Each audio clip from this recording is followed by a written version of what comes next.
Welcome students to grey matter enhancer. আজ আবার কিছু বাংলা ব্যাকরণের কিছু অংশ নিয়ে আলোচনা করব। আজকে দেখে নিই তাহলে কি কি আছে। প্রথমেই আছে হ্রস্বস্বর কি। যেসব স্বরধ্বনি উচ্চারণ করতে সামান্য সময় লাগে। বাংলা স্বরবর্ণের হ্রস্বস্বরের সংখ্যা হলো 4টে। কি কি? অ, হস্যই, হস্যু আর রি। পরেরটা হলো দীর্ঘস্বর। যেসব স্বরধ্বনি উচ্চারণ করতে দীর্ঘ সময় লাগে তাদের বলে দীর্ঘস্বর। এটা বাংলা স্বরবর্ণে আছে 7টি। কি কি?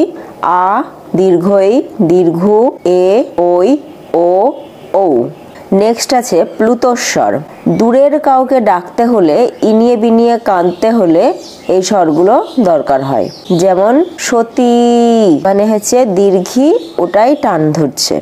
তারপরে ধরো হারু, তার মানে হস্যু, অর্থাৎ এ, দীর্ঘই, হস্যু এইগুলো হচ্ছে প্লুতস্বর।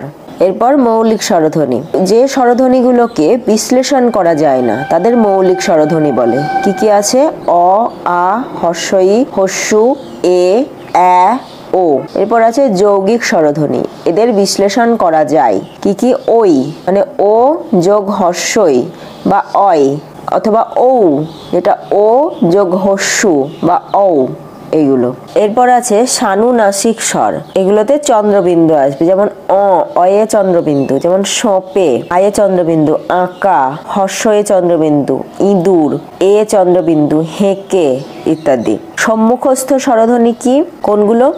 আ, হস্যই, এ, অ্যা। আর পশ্চাৎভাগস্থ স্বরধ্বনি কি? অ, আ, হস্যু, ও। সম্মুখস্থ মানে কোনো শব্দ উচ্চারণের আগেই উচ্চারিত হয়, আর পশ্চাৎভাগস্থ মানে কোনো শব্দ উচ্চারণের শেষে উচ্চারিত হয়। ঠিক আছে, তাহলে আজকে এটুকুই। আবার দেখা হচ্ছে পরের ক্লাসে।